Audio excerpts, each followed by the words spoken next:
13 तारीख का दिन शुक्रवार का दिन है, एकादशी तिथि, और ये एकादशी विजय को देने वाली एकादशी है।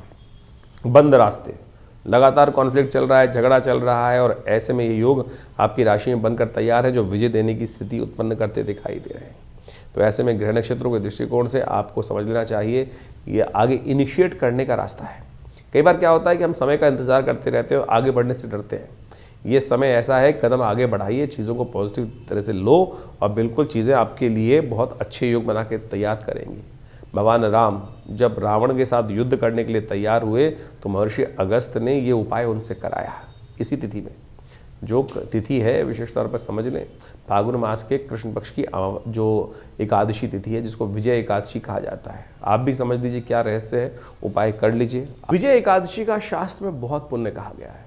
फाल्गुन मास के कृष्ण पक्ष की जो एकादशी होती है उसको विजय एकादशी कहा जाता है, और ये विजय एकादशी विजय को देने वाली है।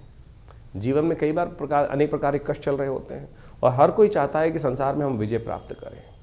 भगवान राम सबसे भयावह युद्ध लड़ रहे थे रावण के साथ, जो त्रिलोक विजयी था। संसार में समस्त जो शक्तियाँ थी वो उसके अधीन ही थी, और जो भगवान विष्णु का जो सुदर्शन चक्र था उसको का सामना भी रावण कर चुका था।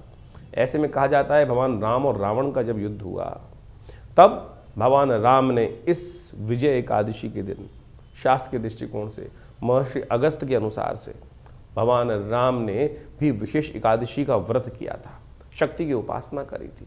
और कहा जाता है इसी व्रत की उपासना के कारण से भगवान राम ने रावण इत्यादि समस्त जो राक्षस इत्यादि थे उनका संहार किया, राक्षसों पर विजय प्राप्त की, लंका पर विजय प्राप्त करी थी।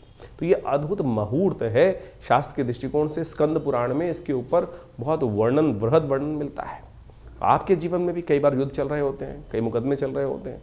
ऐसे में यदि पूर्ण विधि के अनुसार से षोडशोपचार व्रत रखते हुए, इस समय में षोडशोपचार भगवान विष्णु का पूजन, पुरुष सूक्त से द्वारा भगवान विष्णु का पूजन यदि किया जाए तो कहा जाता है कि समस्त प्रकार के कष्टों से इस दिन, यदि कहा जाता है भारतीय संस्कृति के अनुसार से, शंख का पूजन कर कर, भगवान विष्णु का पूजन कर कर, शंखनाद करते हुए, भगवान का विशेष तौर पर शालिग्राम जी का पूजन करते हुए सिद्ध शंख को अपने घर में स्थापित कर लिया जाए तो भगवान विष्णु की कृपा से विजय प्राप्त करने की, विजय एकादशी के दिन अद्भुत योग बनते हैं। तो इस पुण्य पर्व पर आप इसका लाभ अवश्य लेने का प्रयास करें। ओम नमो नारायणाय, ये मंत्र का अद्भुत जप कर कर भगवान का विशेष पूजन किया जाता है, भगवान का विशेष यज्ञ किया जाता है, व्रत इत्यादि कर कर। व्रत का मतलब केवल भूख हड़ताल नहीं है।